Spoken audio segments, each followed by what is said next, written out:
Bien, pues buenas tardes y bienvenidos a todos a este ciclo de conferencias dentro del proyecto City Plan, que surgió hace años del proyecto de la Asociación de Vecinos organizado por la Asociación de Vecinos Virgen de los Remedios con colaboración del Ayuntamiento de Salamanca y de la Junta de Castilla y León. Esta idea surgió hace años de la Asociación de Vecinos cuando pensábamos que había que hacer algo por mejorar la convivencia y la seguridad en Villamayor. Y entonces nos pusimos en contacto con las AMPAs, con el ayuntamiento y con los directores de los centros escolares. Entonces empezamos a hacer reuniones, empezamos a ver cómo podíamos ir poniendo los primeros cimientos para mejorar la convivencia y empezamos a crear lo que era una escuela de familias. Eh, Pensamos que esto podíamos elevarlo a otro nivel y entonces lo presentamos dentro del programa Erasmus Plus a nivel europeo, con la colaboración de, de Grecia, de compañeros de Grecia, de Austria y de Reino Unido. Y entonces se creó la Escuela Europea de Familias Virtual y con la idea de conseguir una buena convivencia en las familias. El proyecto, la primera fase de ese proyecto culminó en enero de 2023 con la creación del Consejo Municipal de Convivencia Ciudadana en Villamayor, que precisamente persigue eso, ¿no? La convivencia entre los ciudadanos del municipio y también prevenir y resolver los conflictos que vayan surgiendo. En ese consejo están integrados, pues participan los actores sociales, participan las AMPAs, los institutos, o sea, las autoridades escolares y centros escolares, participa también la policía local y las asociaciones de viaje. Y entonces con eso conseguimos ya una integración ya dentro de lo que es el municipio de un órgano que funcionase un poco al nivel de- como resultado del proyecto europeo, ¿no?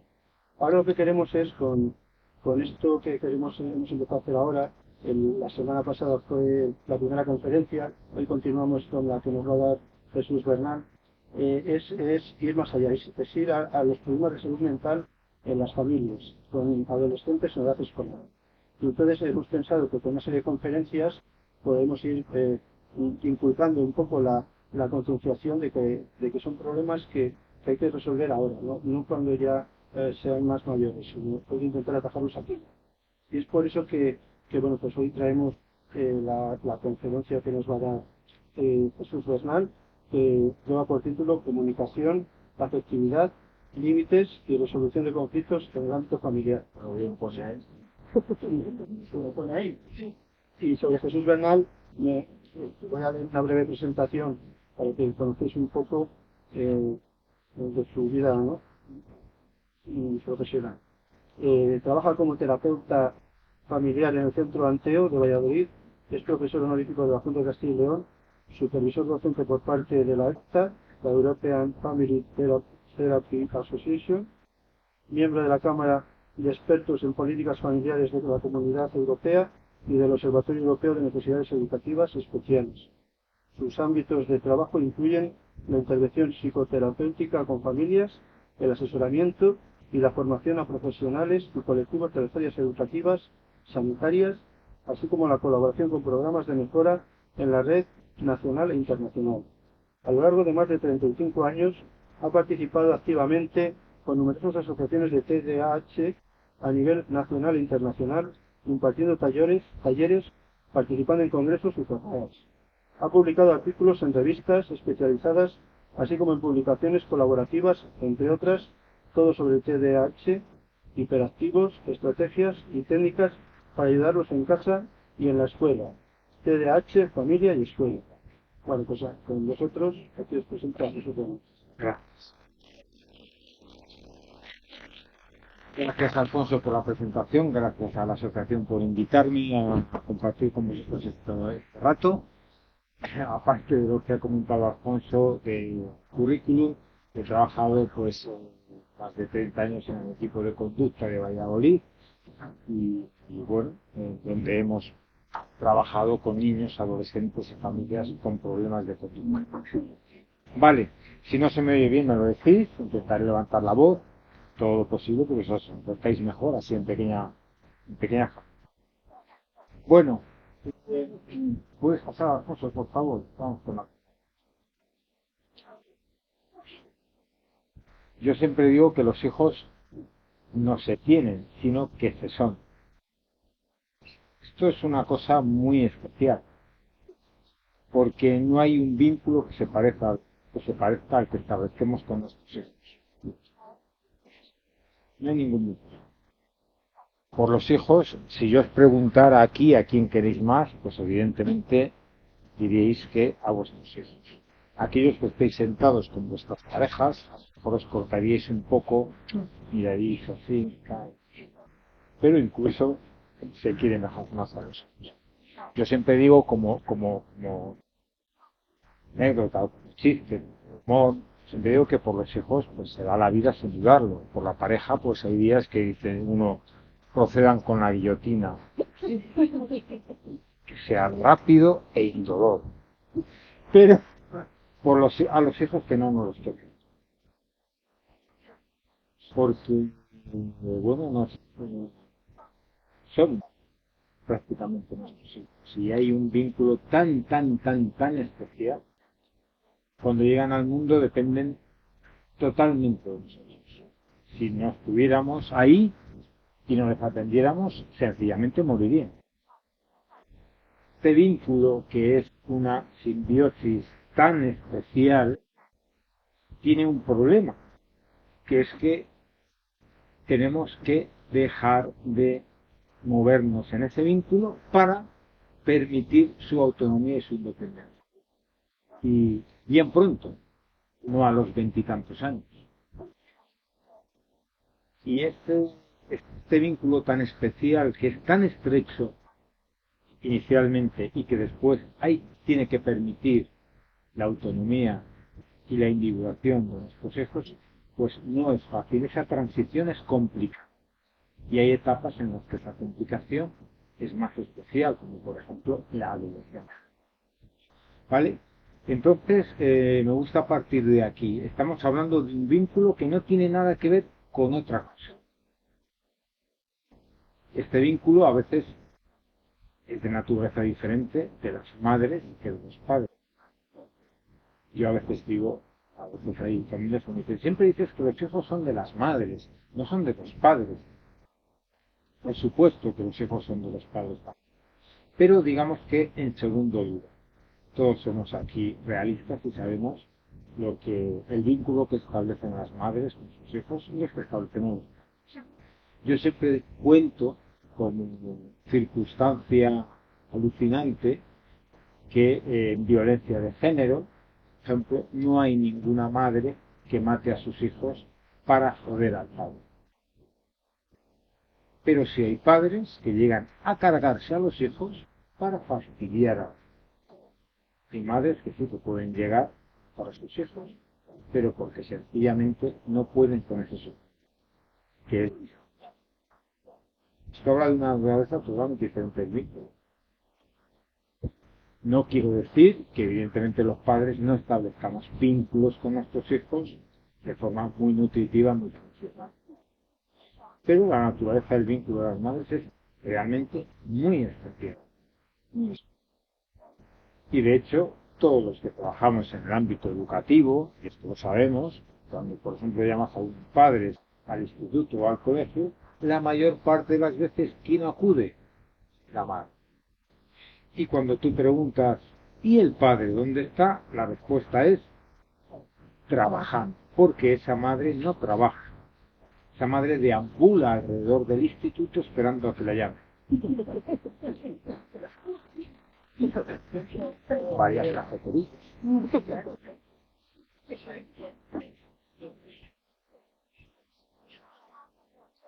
Bueno, por eso los varones que estáis aquí en esta conferencia tenéis un mérito especial. No por nada, sino porque los varones tenemos que involucrarnos mucho en la crianza de los hijos. Somos niñas de esas. Por ejemplo, Javier, como os ha comentado en mi currículum, que estoy muy en contacto con el mundo del TDAH. Los niños más impulsivos, más inquietos, suelen ser varones. Y el autocontrol de los niños aprenden autocontrol de los padres, no de las madres. No quiero decir que el papel de las madres no sea significativo, pero la imitación por género del padre es brutal, brutal. Si tú tienes un padre que tiene dificultades de autocontrol y tengas un hijo varón, las va a tener también, seguro, por mucho que tú como madre lo hagas, porque la imitación es brutal. O sea, por eso son tan esenciales, o impulsivos, por ejemplo. Vale, dicho esto, por favor, los varones que estéis en la sala, no os vayáis. Nada. Bueno, pasa, Alfonso, por favor.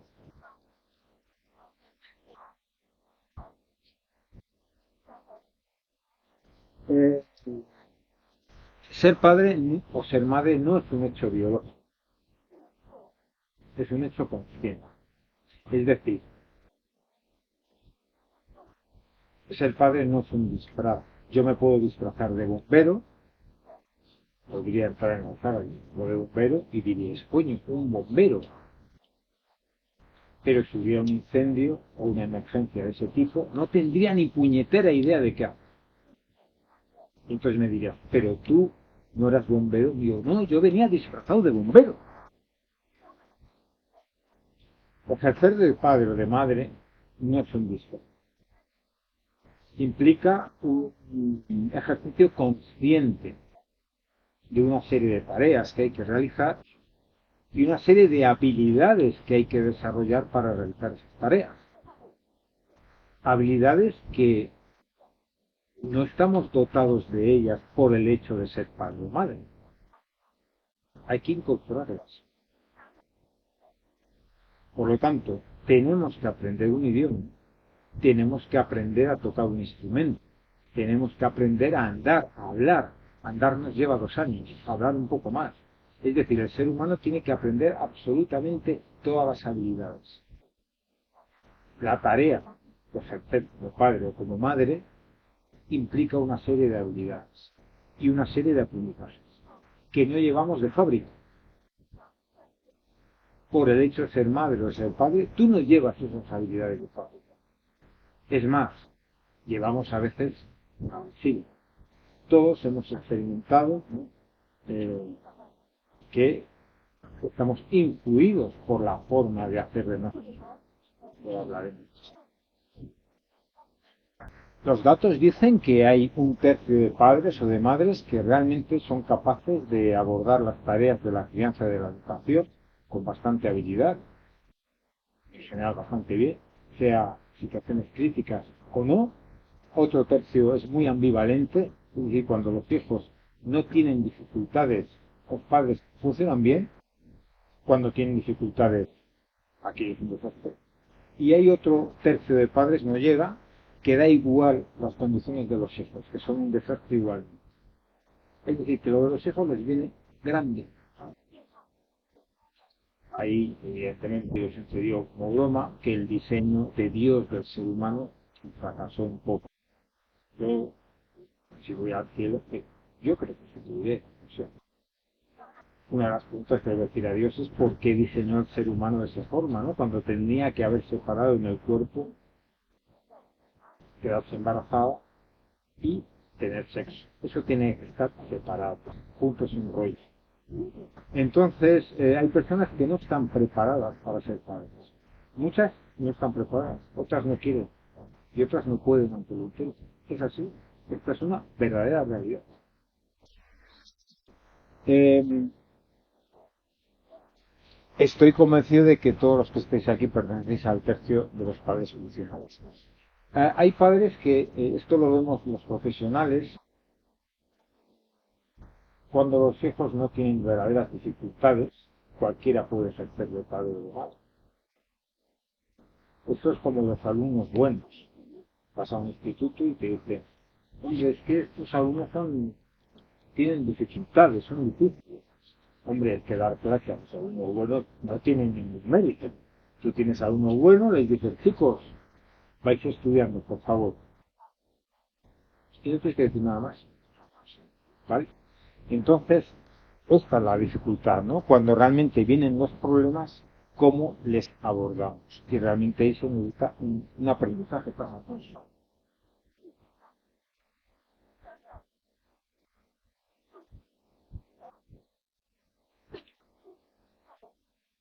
Nosotros educamos modelando, no hablando. Educar no es hablar. Es más, en ciertas etapas de la vida es muy importante guardar silencio. Yo siempre digo que en la adolescencia un padre y una madre se tiene que acercar más a un monje que a un charlatán. Porque los adolescentes tienen la mecha muy corta y se saturan muy pronto de eso. Entre ellos de lo verbal, de repetir, insistir. El argumento de un adolescente es: no hace falta que me repitas esas cosas. A lo que el padre y la madre dicen: te las repito porque no las sabes. Yo siempre digo, lo más razonable de ese planteamiento es que el adulto sea el que cambie, no el adolescente. Por lo tanto, el adulto tiene que empezar a callar más, a escuchar más y hablar menos. Aprendemos por modelado. ¿Qué significa? Si tú quieres que tu hijo haga deporte, tú tienes que hacerlo. ¿Eso garantiza que tu hijo haga deporte? No. Pero creas condiciones para que tu hijo diga, anda, coño.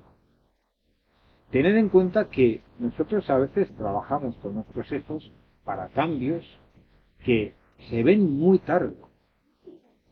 O incluso a veces no se ven. Es decir, es la experiencia que tú tienes cuando, por ejemplo, tienes un hijo adolescente. Mis hijos me dicen, cuando voy a dar una charla, me dicen, no hables de nosotros. Porque voy a charla, tú hablas de nosotros de anécdota. Le digo, fue una anécdota. Dios, sí. Por ejemplo, en el orden de la habitación, yo le digo a mi hija que ella hace magia.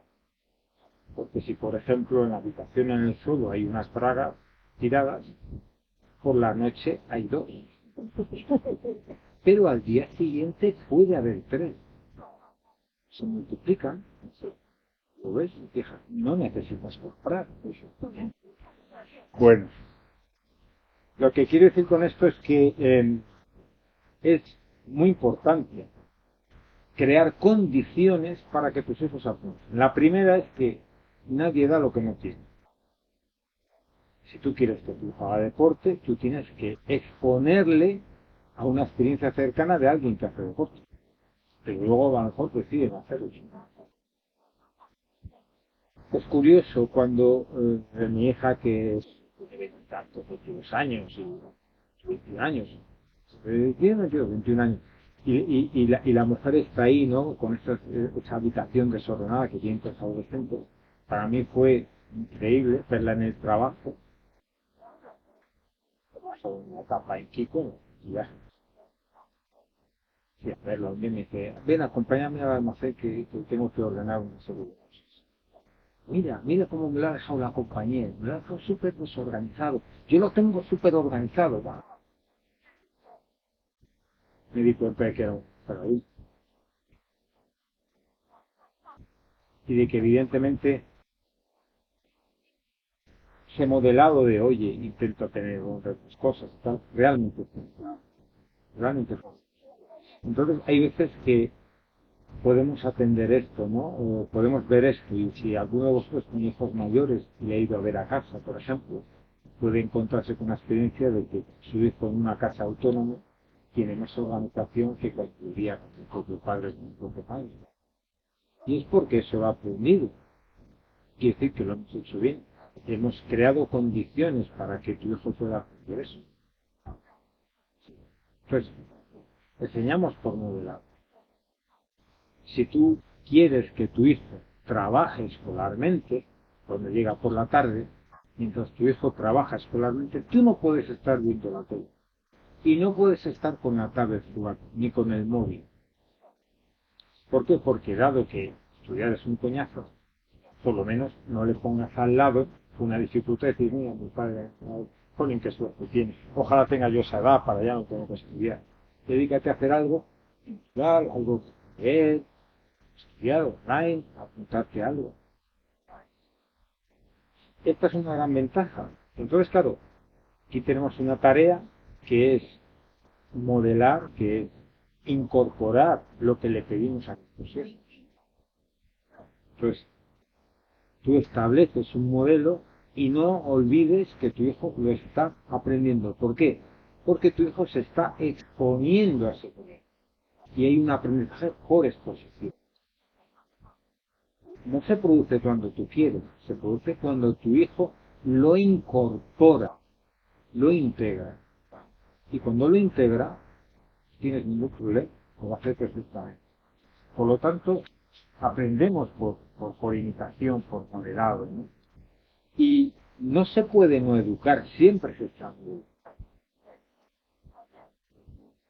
La etapa de la adolescencia es complicado no ser reactivo ante los enfados de los adolescentes, pero cuando uno, por ejemplo, no entra en el ring con su hijo adolescente y utiliza dos frases que son mágicas. Una, ya hemos hablado de este tema, ya te hemos dicho lo que tú tienes que hacer, no voy a repetir. Dos, no quiero discutir contigo porque no me sienta bien enfadado. Enfadarse no le sienta bien a uno porque la presión arterial aumenta, envejecen los telómeros, es decir, que mal, muy mal. Por lo tanto, no quiero discutir contigo porque no quiero enfadarme porque no me siento bien. Te das la vuelta y te vas. Cuando tú haces eso, estás educando, no hace falta hablar. Estás proporcionando un modelo. ¿De qué? De gestión del enfado, de autocontrol. Y ahí no hay que hablar, hay que hacer, hay que hacer. No se puede no educar, siempre estamos educando, siempre estamos siendo de modelos. Y aunque tú digas, pero si yo no dije nada, eso es un modelo, eso es una exposición de tu hijo a una reacción tuya determinada. Y después también transmitimos a los hijos más de lo que creemos. A veces pensamos que, bueno, no creo yo que mi hijo se dé cuenta de esto o lo otro. A los hijos no se les pasa nada. Nos hacen una radiografía perfecta. Nosotros a veces decimos, conocemos a nuestros hijos como si los hubiéramos parido, pero es que nuestros hijos nos conocen también de la misma manera. Por lo tanto, no podemos renunciar nunca a esta responsabilidad, que es una responsabilidad. Vale, pájaros. Habilidades que tenemos que adquirir. Por ejemplo, el autocontrol. Por ejemplo, el fiarse, el no hablar y no comentar ciertos aspectos. Por ejemplo, el incorporar inquietudes personales, hacer. Por ejemplo, si tú eres una persona que no tiene relaciones sociales, establecer relaciones sociales, porque de esa forma estás proporcionando un modelo. ¿Vale? Es decir, que son habilidades que tenemos que desarrollar. Una de las habilidades en familia que hay que desarrollar es la organización. Imaginaos un río en el que hay dos orillas. Una orilla es el caos y la otra es la orilla de la rigidez. Hay que procurar llevar la barca por la mitad, que es la organización, la planificación. Yo siempre digo, si una persona trabaja sola, necesita planificarse. Si ese trabajo lo llevan dos personas, esa planificación es más compleja. Pero si en esa empresa trabajan tres o trabajan cuatro, hay que hacer unos horarios, un reparto de tareas. No pensemos que una familia de tres, de cuatro, de cinco miembros funcione y se planifica de forma mágica. porque eso no funciona así. Tiene que haber adultos que establezcan una planificación, una organización, huyendo del caos y huyendo también de las necesidades, evidentemente. Es decir, siempre hay días que no pasa nada porque nos acostemos más tarde y vemos una película. ¿De acuerdo? Entonces, hay que aprender a organizarse, porque de lo contrario, el caos está servido. Y el caos es un aprendizaje muy malo para la estructura de la personalidad y para la forma de entender las relaciones con uno mismo y con los demás. A veces hay chavales que mejoran mucho su conducta cuando, por ejemplo, van a un internado. Un internado, ¿por qué se caracteriza? Fundamentalmente por la organización y la planificación. Parece mentira que un internado pueda ofrecer una organización que no plantea una familia, cuando en realidad una familia está con los adultos que también pueden tener la habilidad de desarrollar una planificación, un horario, una estructura. Y en la infancia la estructura es fundamental, fundamental, porque ese orden externo ayuda al orden interno. Por lo tanto, esta sería una habilidad que habría que desarrollar. Por eso la improvisación es precursor del caos. Claro, cuando hablamos de improvisación aquí o de no organización, nos referimos a un estilo, no algo que ocurre puntualmente, sino algo que ocurre todos los días. Es decir, que un niño, un adolescente, tiene que saber que hay una hora de comida, una hora de cena, una hora de almuerzo, de desayuno, y que puede haber el frigorífico y que puede encontrarse fiambre para hacerse un bocadillo, yogur, unos huevos para hacerse un huevo frito, o unas patatas para freírlas si le apetece por la noche hacerse unas patatas fritas.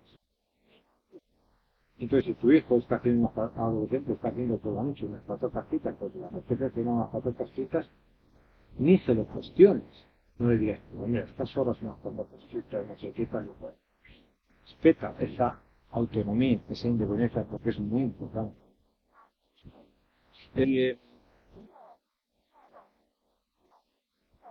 ¿Qué edad pensáis que un ser humano puede llevar una casa por completo?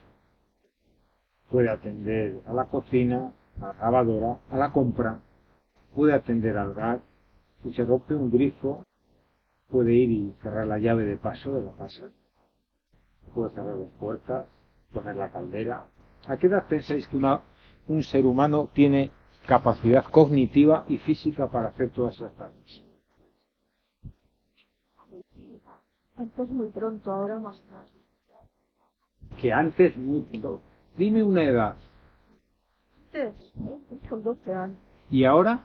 Ahora con 23 Está muy bien tu reflexión. Yo a veces en consultas se lo pregunto a los chicos y a la gente que puso 20 tantos. Hubo uno que me dijo 30 y tantos, un chaval que tenía 16 años, y es a los padres pobrecitos. La respuesta es a partir de los 8. A partir de los 8. Yo siempre a veces a los padres les digo, ves en familia una película que se llama Camino a la escuela.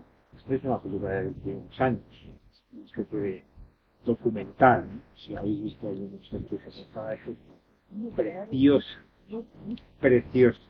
Camino a la escuela, está en YouTube, la podéis bajar y verla con vuestros hijos. ¿Y qué sale en ese documental medio película? Sale 4 o 5 familias con niños pequeños en diversos puntos de este planeta y de qué forma son autónomos. Hay muchos lugares en este planeta que los niños con esa edad se quedan al cuidado de bebés o van incluso a trabajar, a hacer zapatillas o balones que luego compramos nosotros, aparte de cuidar los así. Nuestras abuelas, los abuelos, cuentan, no, propia madre me decía, yo era bien pequeña y iba a espigar con tu abuelo.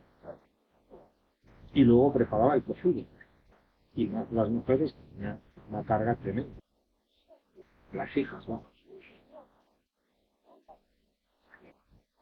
¿Qué significa esto? Que tenéis que proporcionar condiciones para que vuestros hijos sean lo más autónomos posibles.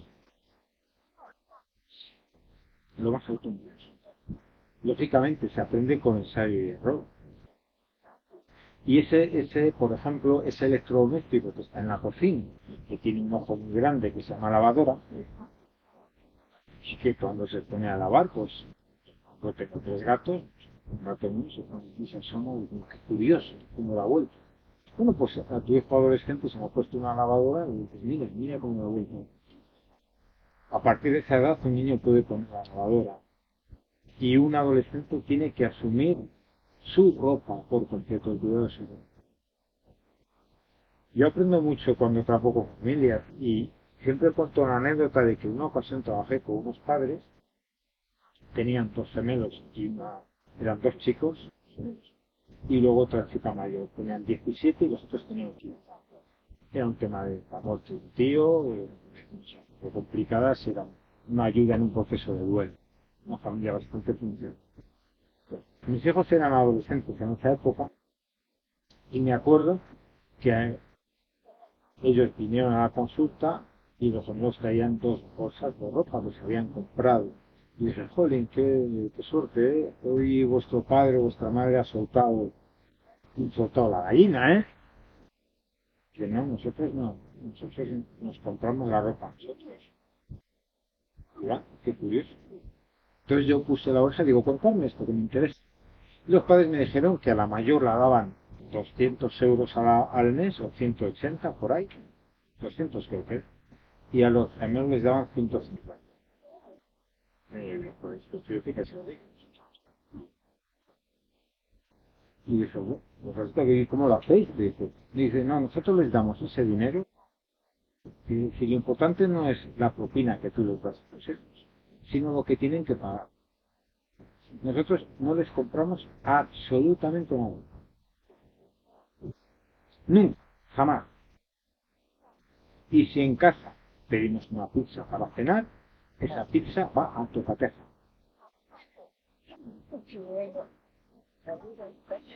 Yo cuando fui a casa le dije a mi mujer, he asistido a una experiencia sobrenatural. Tenemos que copiarlo. Y efectivamente lo copiamos. Y increíble. Increíble. Entonces, bien pequeños, adolescentes, una cuenta corriente a tu nombre, una tarjeta monedero, una tarjeta de débito, de crédito, y ingreso en la cuenta de la cantidad que tú tienes para gastar durante un mes y para ahorrar. Es un cálculo, evidentemente a esa cuenta tiene que ir el móvil, tienen que pagar ellos. Nada de, no tengo el móvil a mi nombre porque me sale más barato y tal cual. Una mierda, solo les interesa a las compañías. Pues tu hijo, aunque te cueste una penalización, pones el móvil a tu cuenta y dices a tu hijo, mira, dentro de este dinero que te pasamos, tienes que pagar tu móvil. Y menuda experiencia tan buena en la vida, que digas, si tengo 180 euros en la cuenta y vas paseando y tienes unas ganas de unos gastos y te gastas una cantidad considerable y luego viene el teléfono, no tienes dinero y te lo cortan. Y claro, es muy importante que los padres no funcionemos como funciona el Banco Central Europeo. No se da ni un duro. No se da ningún préstamo.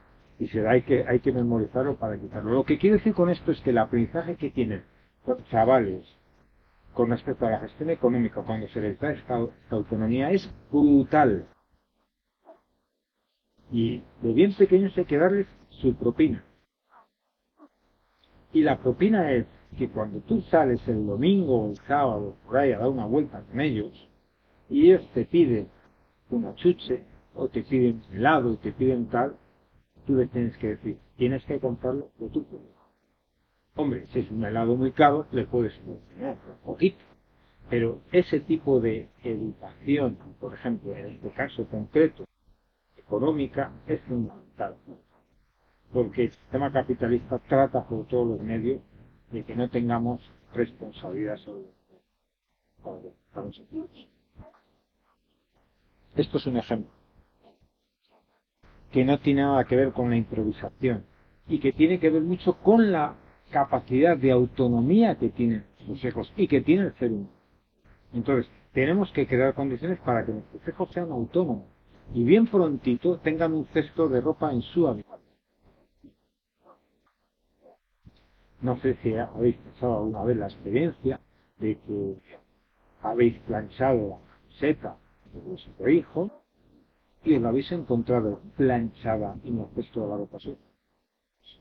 Yo sí, lo he experimentado. Entonces dices, pero ¿cómo es esto? Entonces, tienes tu propia cesta en tu habitación,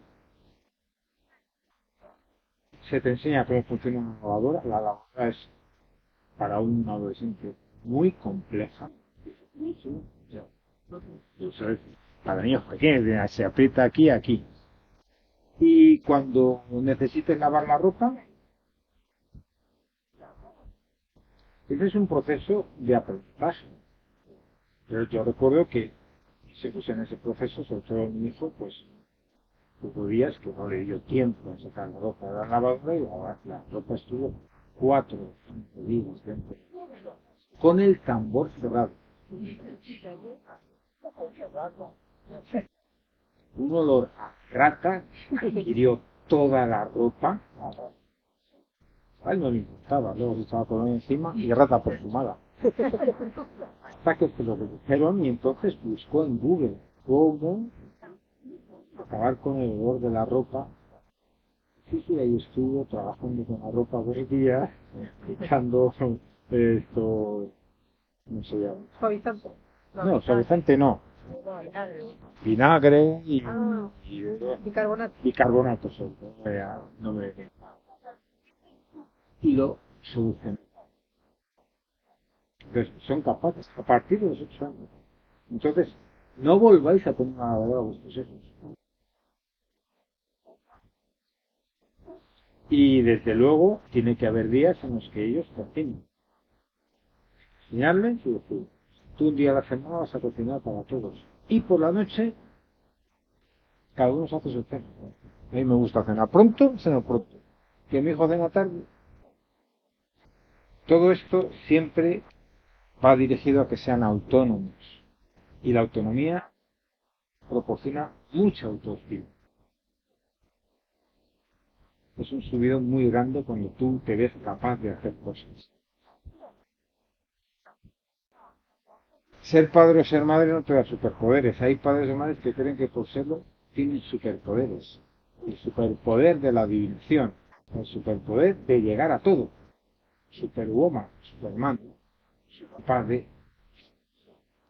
Y entonces, no, ya lo hago yo que lo hago mejor.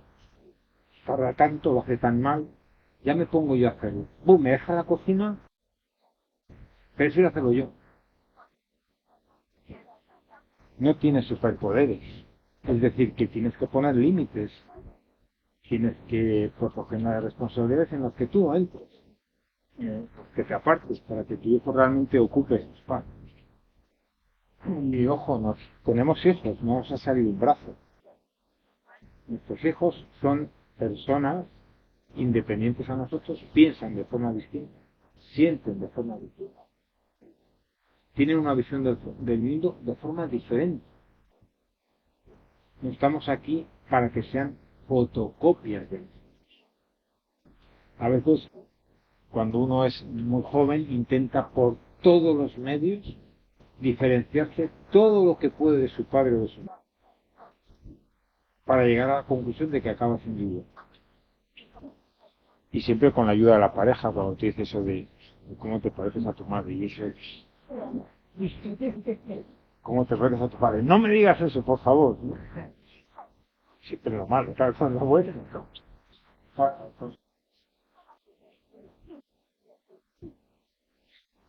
Cuando se tienen hijos, o eso habrá pensado, a mí también me ha pensado,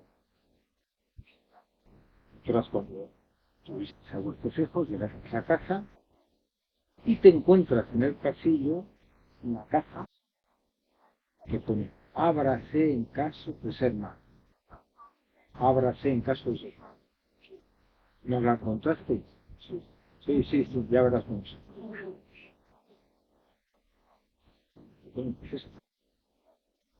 Abre una caja. ¿Qué hay ahí? Lo que tus padres hacían contigo. Aprendemos a ser padres siempre. Y en esa caja te puedes encontrar todo. Te puedes encontrar cosas maravillosas y auténticas porquerías. Porque los padres no somos perfectos y cometemos errores. Pero es que hay padres que aparte de cometer errores lo hacen rematadamente mal. Son muy críticos o son, no sé, ausentes totalmente. Y entonces, cuando tú eres padre o eres madre, te encuentras con esa caja. Y ojo, no vas a hacer nada distinto, aunque te lo propongan. En un principio. Porque tú tienes que coger esa caja y decir, yo a mi padre no le veía el pelo, por ejemplo.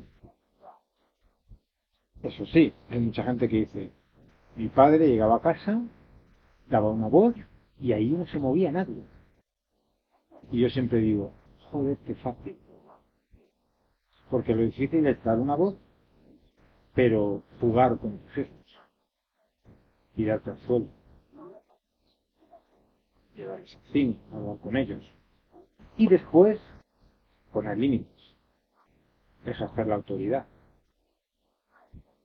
Porque si solamente ejerces la autoridad como un guardia jurado o como un policía, eso está chupado. Pero resulta que la crianza y la educación también implica cercanía, implica convivencia, implica estar disponible. Aprendemos a ser padres siendo hijos, por eso es muy importante que reflexionemos sobre el testamento que hemos recibido con respecto a nuestros padres. Hay personas que pertenecen a una familia numerosísima. Eso no tiene nada que ver con ser hijo único. Es otro mundo. Un hijo único deja una vez chuches en su mesa y a los 2 días sigue igual. Como tengas hermanos, ni te cuento.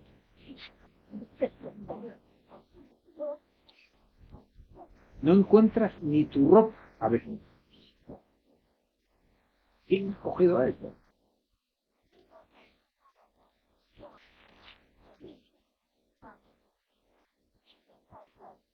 Todo aquello que está en esa caja que es inútil y a veces hasta dañino, tenemos que hacer un trabajo para tirarlo a la basura, sin juzgar, porque nuestros padres le hicieron lo mejor que pudieron, seguro, lo cual no quiere decir que a lo mejor me tiran el patio,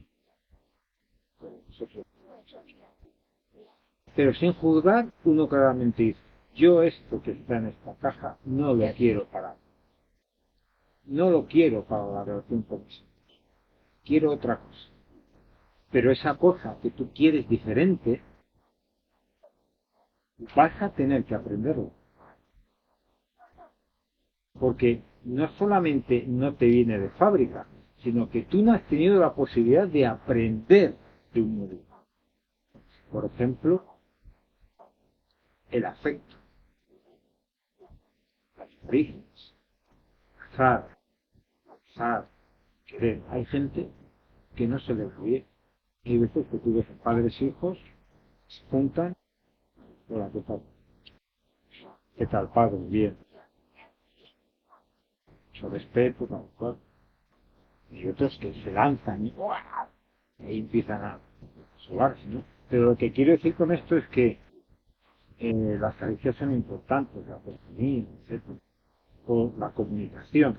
Y estos son aprendizajes que hay que incorporar, porque no los tenemos de fábrica y a veces no hemos sido expuestos a ellos. Y siempre nadie inventa nada nuevo, todo el mundo copia, todo el mundo copia. No sé quién decía que los buenos artistas no, los buenos artistas son los que mejor copian. Entonces, hay gente que lo hace bien, cópiales. Tú vas al parque y ves a padres o a madres que, tú, ¿qué haces? Ven aquí, pero ¿qué estás haciendo? Que no te subas. Dios, me tiene harto este niño, de verdad. Y otros que mantienen la calma, su hijo, rezan. ¿Eh?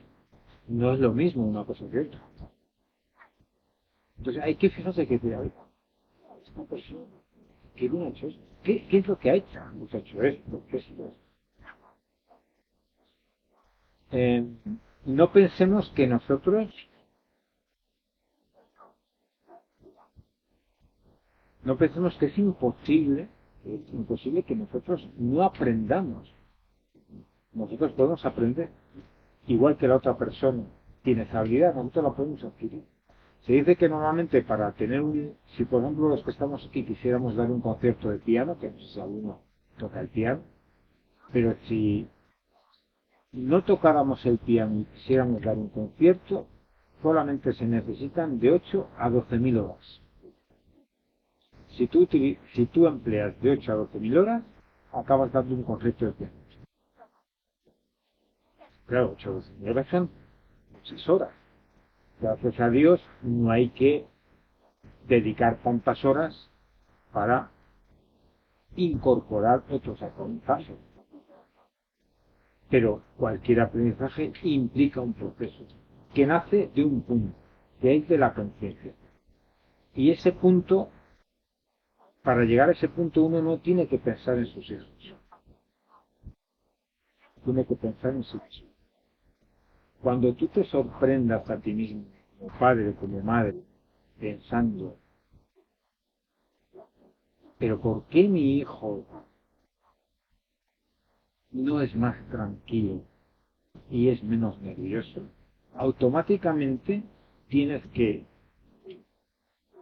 preguntarte a ti mismo qué condiciones creas tú para que tu hijo pueda aprender lo que es estar tranquilo. Es decir, la lectura de la educación siempre hay que adaptarla a uno mismo. Y esa es la parte consciente. Siempre. Por eso a veces no hay que pensar en los hijos, hay que pensar en uno. Y a veces pensando en los hijos, echamos la culpa de lo que ocurre, pues echamos la culpa y no hacemos ese proceso de cambio de conciencia. Por eso tener hijos puede suponer una de las experiencias mejores de la vida. Mejores. Y nos puede hacer mejores personas. Hay que aprender de los hijos, porque los hijos a veces tienen razón. Y cuando tu hijo te dice, mamá, no me grites, pa, no me grites, no basta que tú le digas, pues no grites tú tampoco. Te grito porque me gritas tú. Pues hay que aprender de ellos porque efectivamente seguro que estás bien. O cuando tu hijo te dice, de verdad, déjalo ya, no seas tan pesado, o ya me ocupo yo, o no hace falta que hagas esto, o hagas lo otro. A veces hay que hacer eso y aprender de ellos. Y un punto muy importante, ojo con las expectativas irreales. Es decir, ojalá que mi hijo, una cosa es un deseo y otra cosa es una expectativa irreal.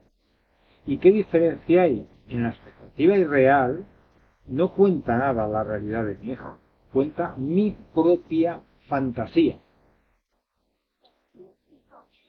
Y la fantasía nunca tiene en cuenta a la persona.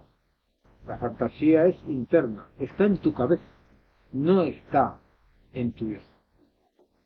Entonces, por eso es importante que a los hijos se les dé confianza y nunca hagamos una función de consejeros, de que lo sabemos absolutamente todo. Y cuando nuestro hijo nos plantea una cuestión, le tenemos que decir, ¿tú qué crees? ¿Qué es lo que tú quieres hacer?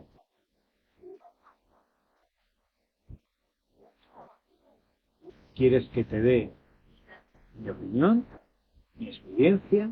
Pero lo importante es lo que tú decidas. Y lo que tú decidas estará bien. Y si cometes errores, aprenderás de ellos. Tenemos cometido todos. Pues lo importante no es tu expectativa, sino que tu hijo descubra lo que quiere. Y no es fácil descubrirlo. Muchos estamos aquí y tenemos un itinerario profesional y una profesión. ¿Y cuántos de nosotros hemos pensado cómo me hubiera gustado hacer otra cosa?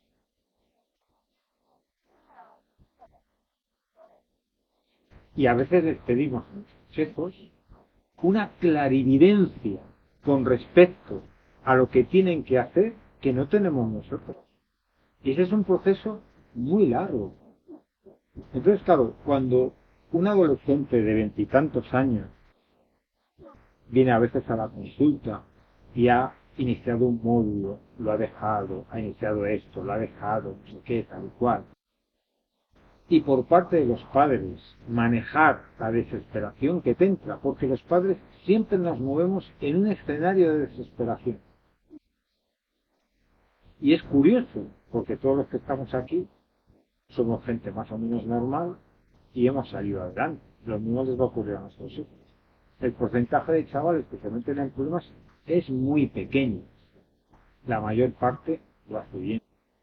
Entonces, ese chaval que está en esa situación y que recibe por parte de los padres la desesperación de, a ver si te aclaras. Joder, tienes 21 años, tienes 22 años, todavía no sabes lo que quieres estudiar. Empiezas algo y lo dejas. Así no se puede ser nada en tu vida. ¡Qué desastre! Recibe de los padres una consideración negativa, una imagen negativa. Sobre eso no se puede construir nada. Manejar la desesperación que te entra es una tarea necesaria como padre, porque los hijos pasan por dificultades y tú tienes que elaborar la desesperación que a veces te entra. Tienes que comprender que tu hijo está en un proceso evolutivo de aprendizaje y que si tú añades desesperación a eso, estás pintando algo normal, un proceso normal, como algo que es problemático. Y a veces hay personas que tardan mucho en descubrir a qué se quieren dedicar. Y otros lo hacen inmediatamente. Y hay gente que lo hace inmediatamente y con 60 años le entra la crisis y quiere ir al monte con las ovejas. Vale, pasa.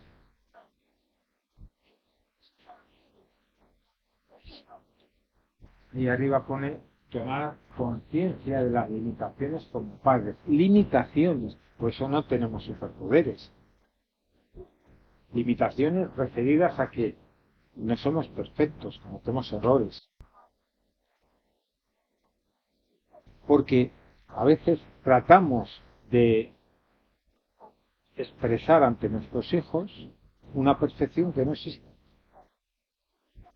Y cuando damos consejos a los hijos, les damos como alguien que conoce absolutamente todo, cuando en realidad eso no es así. Por eso yo digo que es muy importante que cuando habléis con vuestros hijos, compartáis lo que habéis vivido, sobre todo cuando tienen cierta edad. Eso es crear la relación con ellos. Hablar de vuestra infancia, de vuestra adolescencia, de vuestros padres, de cómo dudasteis en un momento dado, de cómo fueron vuestras relaciones sociales, cómo hicisteis amigos, cómo les dejasteis ser. Es decir, es un diálogo, es una comunicación sobre lo que uno ha vivido, no sobre lo que tu hijo tiene que hacer. Y tenemos que resolver a veces nuestros propios problemas para ser de ayuda a nuestros hijos. ¿A qué me refiero con esto? a que si un adulto tiene un problema que no resuelve, pues va a ser de gran dificultad para crear las mejores condiciones para su hijo. Y con un problema me refiero a una persona que a lo mejor tenga tía, una persona que tenga dificultades o fobia social, una persona...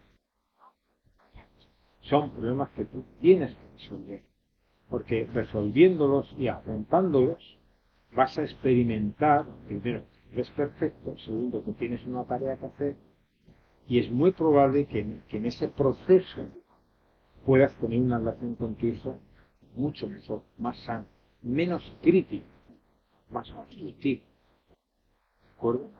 Entonces, tenemos que afrontar esas dificultades que podamos tener personales. Y no os olvidéis de esa expresión. Nosotros creamos condiciones para que nuestros hijos aprendan cosas. Pero el proceso de aprendizaje les pertenece a nuestros hijos, no nos pertenece a nosotros. A nosotros nos pertenece el proceso de crear condiciones. ¿De qué forma mi hijo puede aprender a ser autónomo? Creando condiciones para que tenga autonomía. Y ya sabemos que a partir de los 8 años, mi hijo puede tener totalmente autonomía. Y crear condiciones significa apartarse. Es decir, es un proceso en el cual tú aprendes, yo me aparto para que tú aprendas a hacer las cosas. Y un aprendizaje implica ensayo y error. Y las cosas no las va a hacer tu hijo como tú piensas que debe hacerlo. Hará como él buenamente las haga. Y eso es válido totalmente. ¿De acuerdo? Por lo tanto, creamos condiciones. Y somos padres tiempo parcial. ¿Qué significa esto? Que dentro de crear condiciones no somos superwoman, superman, y tenemos otras dimensiones de nuestra vida que no solamente son las de ser padres o madres. Yo siempre digo, primero tenemos la dimensión de ser persona, después la de ser pareja, después la de ser padre, también tenemos la dimensión de ser amigo de... Pasamos. Hay dos funciones básicas de los padres, dos tareas. Hay una tarea afectiva y una tarea educativa. Puestos a elegir, ya sabéis cuál es la más importante, la afectiva. Porque la educativa la pueden hacer muchas personas, muchos adultos. Pero la afectiva pasa al fondo, que se caracteriza por el amor incondicional, solamente la podemos hacer nosotros con Dios. ¿Y cuál es el amor incondicional? En el que yo siempre estaré ahí. Esto no significa que yo acepte cosas que no sean buenas para ti o para mí, pero siempre estaré ahí. Ese es el amor incondicional. Afecto, cariño, valor, independientemente de la conducta, independientemente de que decidir qué quieres hacer en esta vida te lleve 6, 7, 8, 10 años y de que estés en un proceso de duda o de inseguridad. Independientemente de eso, yo estoy aquí. La función afectiva se basa en enviar mensajes a nuestros hijos de que nuestros hijos tienen valor por el hecho de existir, por el hecho de ser. Ese valor no está condicionado a nada. Yo recuerdo una mujer con la que trabajé en terapia, vino a terapia ella, era una mujer viuda, tenía 2 hijos, uno de ellos con una parálisis cerebral, bastante afectado, y el otro era un chaval ya mayor que tenía muchos problemas con las drogas. Yo a esta mujer le dije, no sé por qué vienes a terapia. Bueno, es que mi hermana me dice, por lo que hace que tengo un poco de depresión. Un poco de depresión.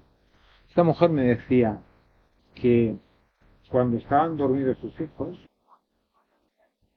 se acercaba a la cama y les decía: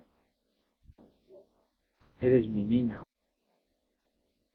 te quiero, eres lo mejor que tengo.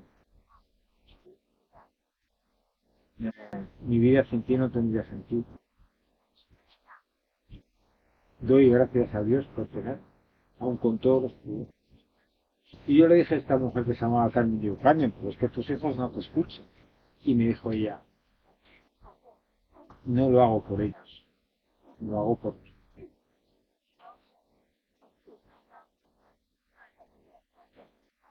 Y dije: tú no necesitas terapia. Tienes una sabiduría increíble. ¿Por qué lo hacía por ella? Para no perder el lugar que ella ocupaba, con todo lo que estaba pasando, para seguir estando dispuesta. El amor incondicional. Estoy orgulloso de ti, me haces feliz. Doy gracias a la vida por tener. ¿Cuántas veces decimos esto a nuestros hijos? Incontadas veces. Si ahora llegáis a casa y decís a vuestros hijos, cogéis, los ponéis delante de ellos: ¿sabes qué? Que doy gracias a la vida por tener. Todos los días. Luego te va a mirar y te va a decir: Rayando. algo malo debe estar pasando. Mi madre se le ha ido a la olla y a mi padre también. Sin embargo, esto es esencial. Esta es la función que nos caracteriza. Para eso estamos.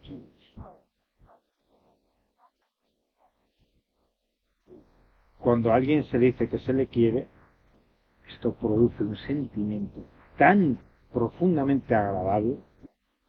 Las personas que se sienten bien, se portan bien. Invariablemente. Doy muestras de cariño, valido emocionalmente. ¿Qué es validar emocionalmente? Las emociones no son negativas y positivas, pueden ser agradables o desagradables, pues son eso. Si mi hijo se siente frustrado o enfadado, mi hijo tiene derecho a sentirse de esa forma. Tiene que aprender que en ese enfado no puede ir dando golpes rompiendo cosas, pero tiene que aprender que es una emoción que si él lo manifiesta, yo como padre o como madre voy a aceptarlo como algo lógico, porque yo también me enfado. Y cuando me enfado tampoco ando dando leches por ahí. Tengo que proporcionar un modelo en el que ese enfado no me secuestra y no me convierte en Hulk. Por lo tanto, muestro mis emociones y me gestiono bien. Es decir, que esta mañana estaba trabajando con un padre en una separación. Pues es que yo a veces no quiero llorar delante de mis hijos. Si tú vas llorando continuamente delante de tus hijos, hombre, pero si de vez en cuando te emocionas y lloras, tienes que decir: me he emocionado y estoy un poco triste. ¿Qué crees? ¿Que tus hijos van a sentirse mal o van a estar mal por eso? Al revés. ¿Vale? Mi padre es de carne y hueso, ¿no? Pasa, pues. Y la función educativa es establecer prioridades. Cuando digo establecer prioridades significa de qué cosas merece la pena enfadarse un poco. Porque si te enfadas mucho porque unas zapatillas se han dejado en el pasillo, en el salón, pues te lo tienes que hacer mirar. Porque eso realmente no es importante. Entonces, cuando alguien se encuentra unas zapatillas de hijo en el salón, tiene dos opciones. Una, las dos son totalmente válidas. Y en las dos lo importante es no hacer. Una, dejarlas donde están. Dos, recogerlas. Punto. Todo más. Pongo límites. Poner límites significa proporcionar información a tus hijos sobre lo que es importante en esa creación de rutinas. Que esa creación de rutinas los que estamos aquí, si alguno fuma y quiere dejar de fumar, que se prepare. Una rutina no se instala de la noche a la mañana en una persona. Lleva un proceso muy largo. Todos los que estamos aquí llevamos colocando las zapatillas al pie de la cama exactamente igual desde hace años. Que venga alguien y que nos la coloque al revés. Eso no me gusta. Son rutinas y estamos llenos de rutinas. Nosotros proporcionamos un mapa a nuestros hijos de cuáles son las rutinas. Por lo tanto, proporcionáis una organización. Y aunque vuestros hijos tengan la edad que tengan, es importante que les digáis qué tipo de rutinas son las importantes. Cuando te levantas, cuando llegas, por la tarde, por la noche. Con respecto al uso del móvil, con respecto a tu habitación contigo. Una cosa es que tú les plantees qué tipo de rutinas o de límites tienen que incorporar y otra cosa es que ellos lo hagan. Son dos cosas distintas porque el proceso de aprendizaje les pertenece a ellos. Tienes una forma de enseñarles, que es que lo que les dices, tú lo hagas. Es decir, que cuando pasen por tu habitación esté recogida. La mayor parte de los impedimentos del aprendizaje de los chavales es porque no han tenido modelos. Entonces, si tu hijo ve tu habitación ordenada, ¿significa que va a ordenar su habitación? No, pero no dudes que él aprenderá ese modelo y en un momento dado lo va a realizar, porque no puede entender de otra forma y hay que confiar en él. Si tú entras en la habitación de tu hijo y los adolescentes con el orden son caóticos, con la limpieza, tienen la etapa guarra que se llama, se duchan, se lavan, nada de eso. Entonces, si tú insistes en ese tema, al final le conviertes en un inútil, porque es algo así como, te tengo que recordar que te tienes que duchar. Pero tío, si tienes 13 años o 14 años. ¿Qué significa esto? Que si tú quieres que la habitación de tu hijo esté ordenada, él la tiene que ordenar. Y si tú un día entras y dices, ostras, pues de una forma totalmente altruista, se la ordena. Pero no puedes hablar de ello. Ni siquiera esos leves comentarios de tipo, ¿qué tal, cariño? Bien, bien, tu habitación, bien. Quizás has notado la temperatura un poco más fresca o no has notado nada, tal y cual, ni una indirecta. ¿Por qué? Porque si tú lo haces es porque decides hacerlo. Dios mío, me caigo. Si tú lo haces es porque decides hacerlo, no porque tu hija te haya pedido que lo hagas. ¿Vale? Entonces, tienes dos formas. O lo haces o no lo haces. Pero en ninguna de ellas tú le das a la lengua. ¿De acuerdo? Las rutinas favorecen los hábitos. Y los hábitos finalmente forman los valores. Pero tiene que transcurrir mucho tiempo para que eso se produzca. ¿Por qué? Porque evidentemente un valor es voluntario y consciente. En cambio, una rutina no es voluntaria, no es consciente. A veces viene porque viene metida en el paquete de lo que a uno le rodea. ¿De acuerdo? Pasamos. Las dos funciones, la educativa y la afectiva, son compatibles.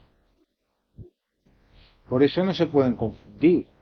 No se puede decir, ahora quieres un abrazo. Después de la paliza que me he dado ordenando tu habitación, que estaba hecha un desastre.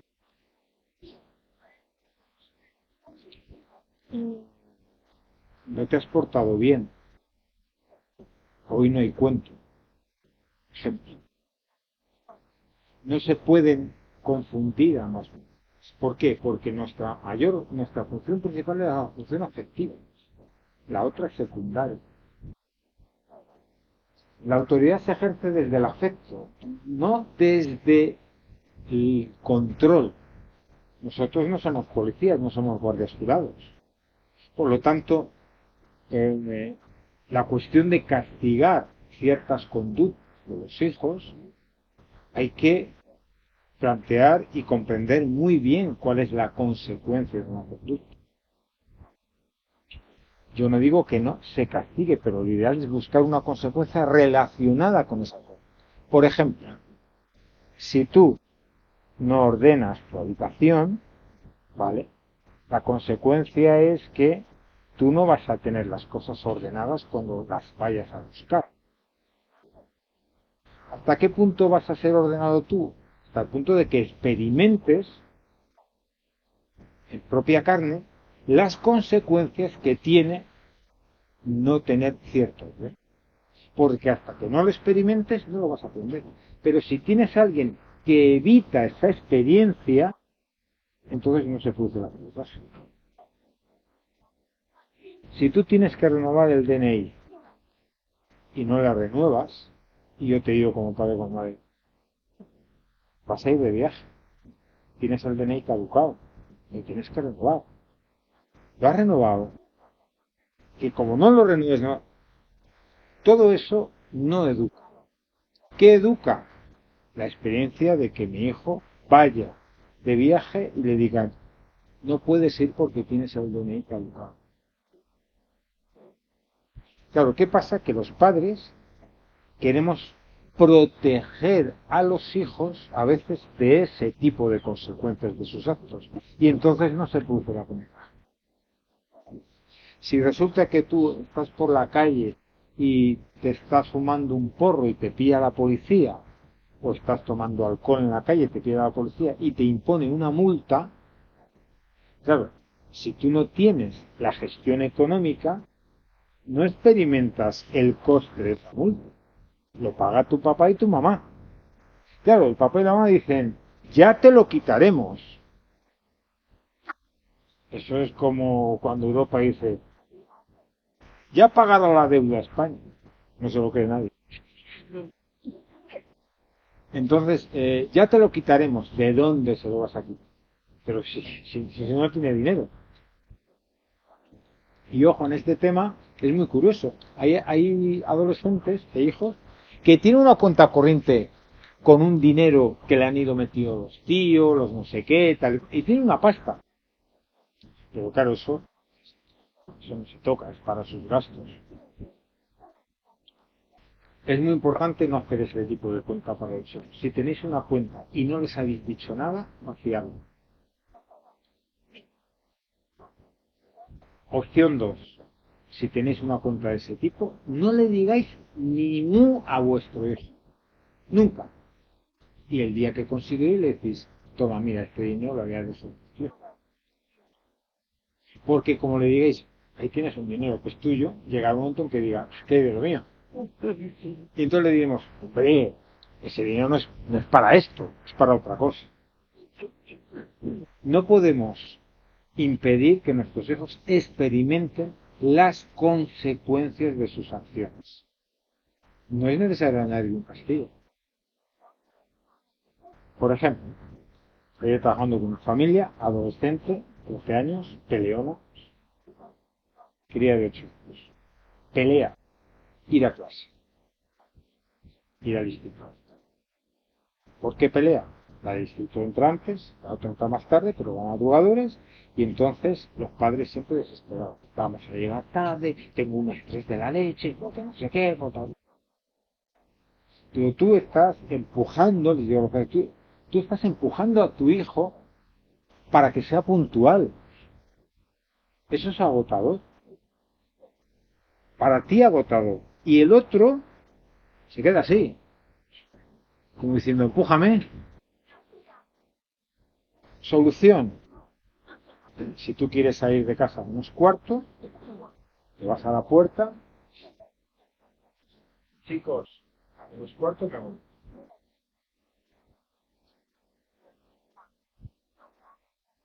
pequeña va a estar segura. La mayor. Y tú abres los ojos.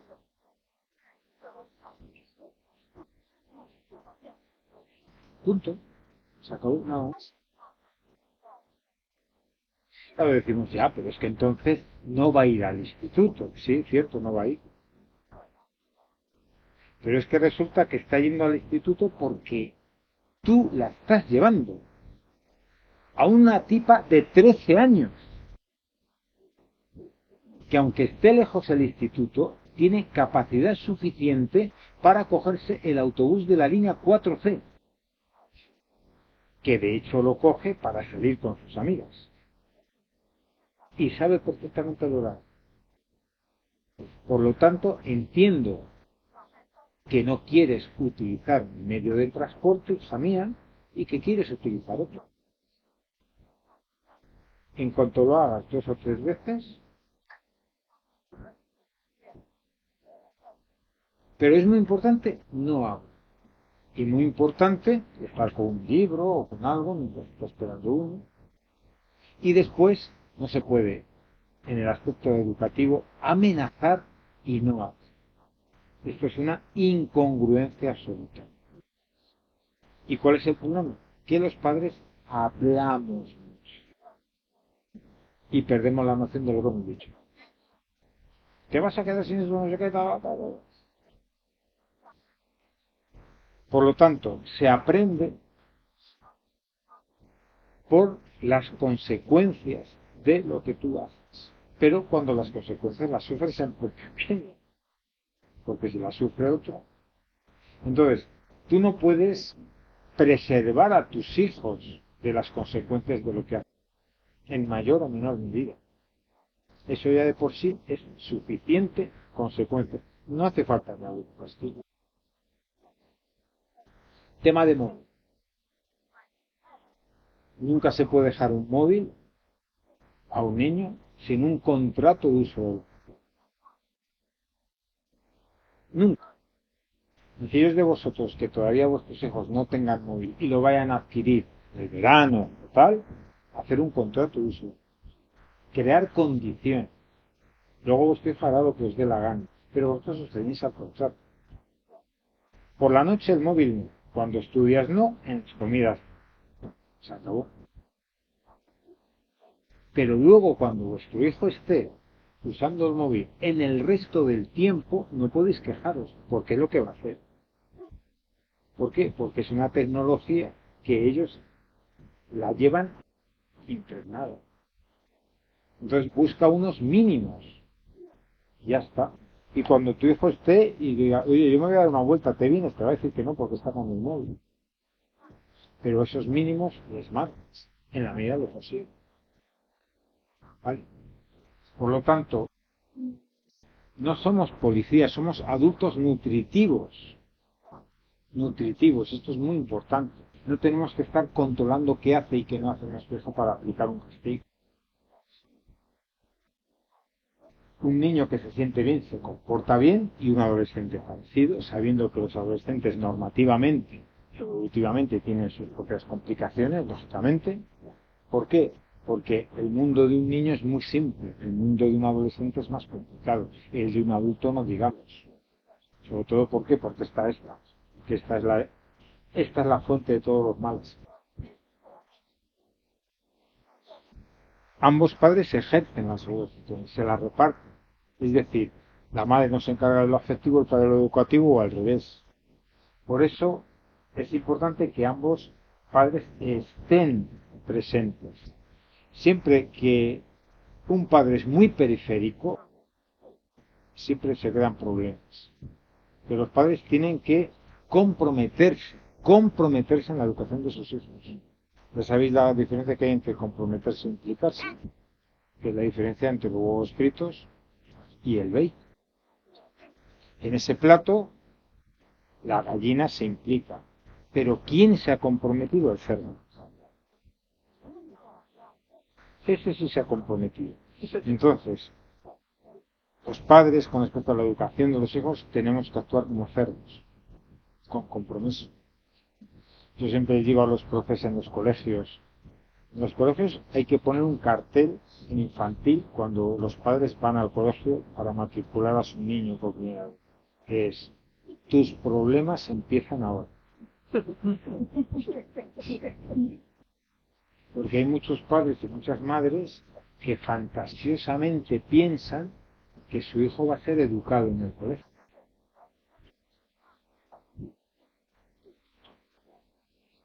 Los profesionales que hay en un colegio son gallinas. Se implican. Algunos se implican mucho, ¿eh? Pero tienen esos polluelos y al año siguiente otros y tal. La educación de tus hijos te corresponde. Entonces hay padres que delegan, dicen. Entonces a los padres hay que decirles: no, tus verdaderos problemas empiezan ahora. ¿Por qué? Porque tienes que aprender a relacionarte con lo que es un colegio y un instituto y cómo funciona. Y cómo para el profesor tu hijo le importas prácticamente un bledo. Hombre, se interesa, tal y cual, pero el responsable sigue siendo tú, aunque tu hijo vaya al instituto o vaya al curso. Por eso los padres nos comprometemos, no nos implicamos. Y comprometerse significa ir a las reuniones al colegio. Padre y madre, yo esto lo hablo mucho con los profes. Les digo: si tú llamas a unos padres a una tutoría y te viene solo la madre, no tengas la reunión. El padre tiene que acudir. El padre no suele ir porque está trabajando, ya lo sabemos, pero sí, cuando esto es curioso porque cuando tú en un colegio haces el festival de Navidad y tu hijo en infantil va vestido de abeto, en un número en el que cantan una canción y tu hijo está más perdido que un pulpo en un garaje vestido de abeto que se mueve así 2 minutos, coño, ahí sí que está el padre, con la cámara de vídeo, con el móvil, perdón. Y ese padre, incluso algunos, yo les he visto, van con el uniforme de trabajo. Le han dicho a su jefe: yo esto no me lo pierdo. Me da igual cómo te pongas. Porque que tu hijo de 4 años haga de abeto, por favor. Esa grabación, la turra que vais a dar. Por lo tanto, no es una cuestión de que no tenga tiempo. Yo siempre digo, a veces, yo digo: si tú tienes un compañero que no se compromete en la educación de tus hijos, cuanto antes que se vaya con su madre. Esto puede ser muy duro, mira, ¿no? Es como se va a ir, ¿no? Hay que darle una oportunidad. Por supuesto. Hay que decirle: oye, mira, esto funciona de una forma muy inestable si tú aquí no echas el resto. ¿Por qué? Pues porque evidentemente en la adolescencia se necesita más la presencia de los padres que en la infancia. A un adolescente no se le puede dejar solo en casa. Ni de coño. Porque los adolescentes se desregulan muchísimo. Te revuelven todo. Y esto todo lo hemos experimentado. En cambio, un niño necesita que se note la presencia de los padres. Es decir, que cuando un niño necesita atención, no puedes estar al ordenador haciendo un trabajo. Esto lo hemos experimentado todo. Y me parece que está tranquilo, mi hijo me va a sentar a hacer tal cosa. O sea, juega conmigo, juega conmigo. Ahora no puedo, ¿no? Juega conmigo, juega conmigo. Es un adolescente no lo hace, un adolescente al revés. Pero el adolescente se tiene que dar cuenta de que estás, pero que no das el coño. Entonces eso se configura de la forma de que tu hijo está en la habitación, tú llamas: hola cariño, que te he preparado un sándwich de nocilla con batido de chocolate. Evidentemente, claro. No vas a plantear un sándwich vegetal. bueno, si está educado en eso, sí, claro. Y entonces tú se lo llevas, quita, pero ¿para qué entras? Déjame en paz, no entres en mi habitación. Bueno, te lo dejo aquí, cariño, ¿qué tal lo llevas? Pues bien, pues malo, no me agobies, joder, tengo muchos exámenes. Bueno, bien, cariño, que te vaya, te quiero mucho, cariño. Que me dejes. Y te vas. Y el tío se come el sándwich de nocilla con el batido de chocolate. Y además le sienta. ¿Y qué se siente? Atendido. Y para un adolescente es muy importante. Pero no te quedes ahí para dar el peñazo. Esto es como un padre que me decía, digo, si un día tú le dices a tu hijo que le llevas al instituto, que está lloviendo, pues aprovecha pues para hablar un poco con él, en coche, tal y tal. Y entonces este padre, ya te llevo al instituto, que está lloviendo, y le dijo, pues sí, vale. Entra en el coche, iba el padre, y después de un rato, que no sabía qué decir, dice, ayer discutiste con tu madre, la llamaste de unas cosas que eso no se puede. Pues ya la probó. Claro, el padre me decía, dice, es un coche, no creo que se salga, por lo tanto me va a escuchar. Digo, sí, te va a escuchar y sabe todo. Confundió ese padre la función afectiva con la función educativa. Pensaba que hablando de eso educaba a su hijo. No es esa la educación.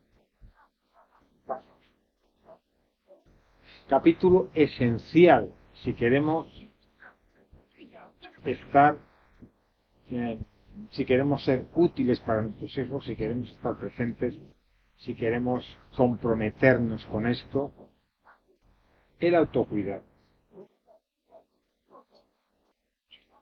Primero son las acciones y luego las emociones o los pensamientos. O sea, si tú quieres introducir un cambio en tu vida, jamás lo vas a hacer a través del pensamiento. Es lo que tiene la mente, que no puede resolver los problemas de la mente. Entonces, si tú quieres introducir un cambio, tienes que preguntarte, ¿qué acción obedece a este cambio? Y confiar en la acción.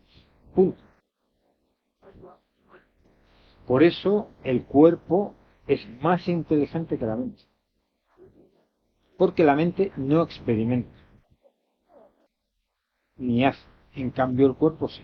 Por eso cuando uno está depre, entre comillas, no puede preguntar a su mente qué tiene que hacer para estar mejor. Tiene que preguntar a los pies.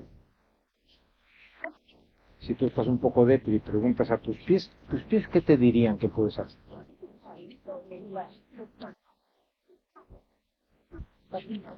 Y tú sales, te das una vuelta con esa preocupación que tienes, y en el transcurso de tu paseo, pues ves a Margarita que viene por la calle. Y entonces Margarita te cuenta, joder, me ha pasado una cosa, y tal y tal. Y entonces esa preocupación que tú tienes empieza como, se hace más pequeña, más pequeñita. Luego va a seguir, pero, es decir, siendo eso, puedes provocar ese cambio. Primero las acciones. Y ahí hablamos acciones de autocuidado. Entonces, las primeras, y ya somos personas. 3, 4 horas a la semana uno tiene que tener de tiempo de respiro. En el que solamente es individuo. No es ni pareja, ni madre, ni padre. Y hace algo que le gusta. Muy importante, fuera de casa. No sé que en casa tenga una habitación del pánico donde se puede encerrar y pasar desapercibido. Pero como sepan que estás en casa, estás perdido.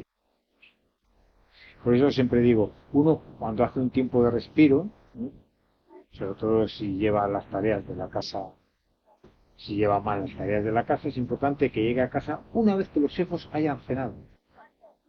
Porque si no, pringa. 3, 4 horas a la semana. Cada 15 días, 3 o 4 horas para la pareja. Y cada trimestre uno tiene que desaparecer un fin de semana.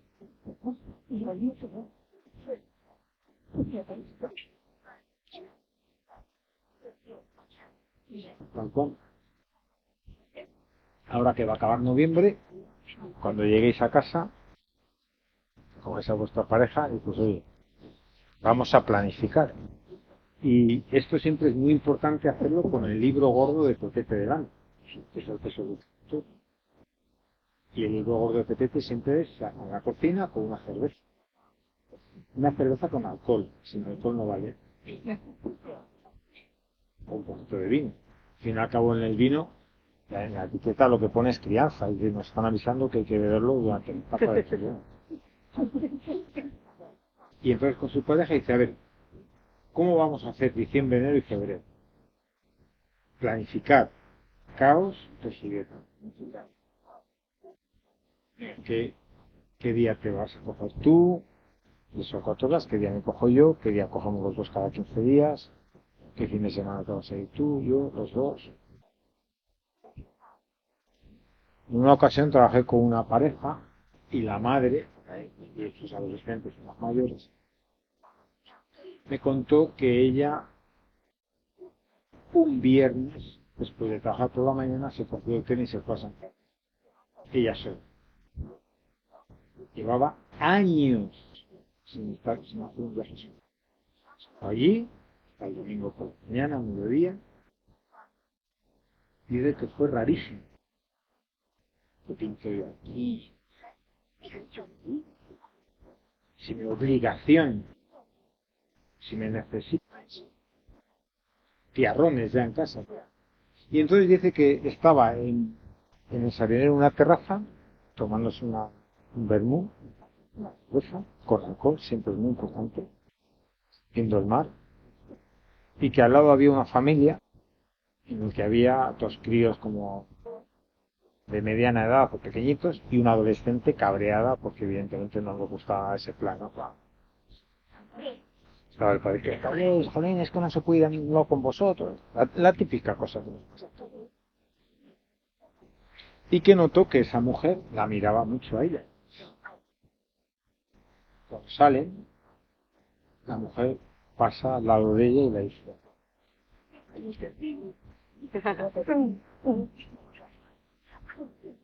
y esta mujer se echó a llorar porque dijo, por primera vez en no sé cuánto tiempo, me han reconocido como ser humano y persona, no como madre de, o sea, como individuo.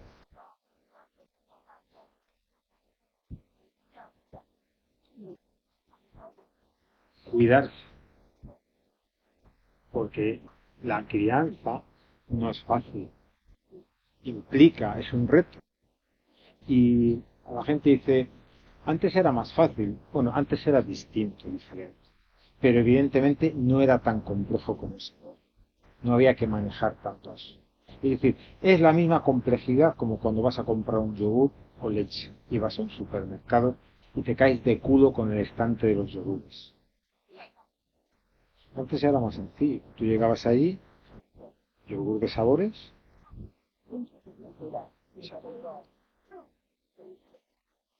pero ahora, entonces claro que es más complicado. Hay más variables. Hay una variable que la tecnología, eso es increíble, como están expuestos a muchas cosas que tienen que aprender a analizar, aprender a manejar sin madurez. Y eso antes no ocurría. Por lo tanto, yo me cuido para que mi hijo aprenda lo importante que es cuidarse, lo importante que es, ¿dónde está papá? No, papá tiene su tiempo de respirar. ¿Dónde está mamá? Tiene su tiempo de respirar. Y que lo incorporen y que sepan que ese tiempo existe y que nosotros lo ejecutamos, lo realizamos, sin negociar, porque es una necesidad básica, negociamos con nuestra pareja. Y estamos creando condiciones para que nuestros hijos valoren lo que es el tiempo de respiro, el tiempo de cuidarse. Y yo me cuido como persona y como pareja. Aprendo a manejar las situaciones de estrés parental, porque hay situaciones de mucho estrés, es cierto. Y entonces aprendo. Si yo tengo un nivel de estrés alto a nivel individual, estoy perdido. Voy a ser reactivo a la primera. En cuanto mi hija me diga vete a la mierda, voy a decir, ¿cómo? ¿Qué me has dicho? Pero bueno, ¿tú quién te has creído que eres? Es que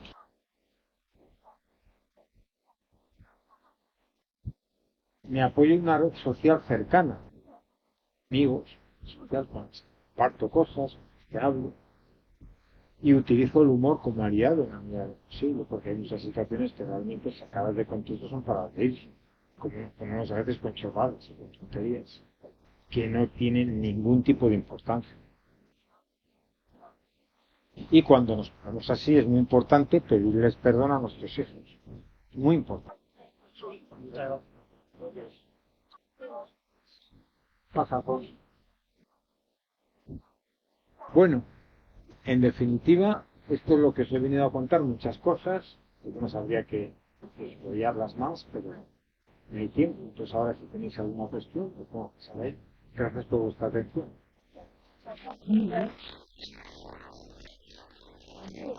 Bueno, ¿alguna cuestión, alguna pregunta? Todo claro, ¿no? Creo que es muy importante, de verdad, ¿eh? Yo he aprendido mucho de muchos padres con los que he trabajado. Yo creo que quizás ahora soy mejor padre que era al principio. Creo que es muy importante respetar a nuestros hijos como personas, independientemente de la edad. Confiar en que les va a ir bien, independientemente de las meteduras de pata que puedan hacer, y sencillamente mantener ante ellos una actitud afectuosa, una función afectiva, incondicional, y en procurar aprender cada vez más a ser mejor persona. Y nada, eso. Y a nuestros hijos les irá bien, de verdad que sí. Ahora cuando vais a casa, acercaos y decís, te quiero un montón, te ponga en condición. Aunque ya han dejado la cocina de todo que es un bocadillo totalmente desordenada. Vale, venga, vamos Muchas a... gracias, Bernal, gracias por tu ponencia. Tenemos un amigo común que es Jesucillo, que es Robin Chagotti. Entonces, yo creo que ha sido una ponencia que nos viene muy bien para los niños de mayor. Somos pocos, pues, somos bastantes más que el otro día, entonces vamos creciendo, porque aquí hay que insistir en que es el cabezota para conseguir las cosas. Entonces, vamos a tener ahora, pues lo digo por el programa, vamos a hacer un ciclo dedicado a una cosa que está sufriendo mucho las familias, pero no de mayor de todas, que es el problema de la alimentación. Entonces, desde dos puntos de vista.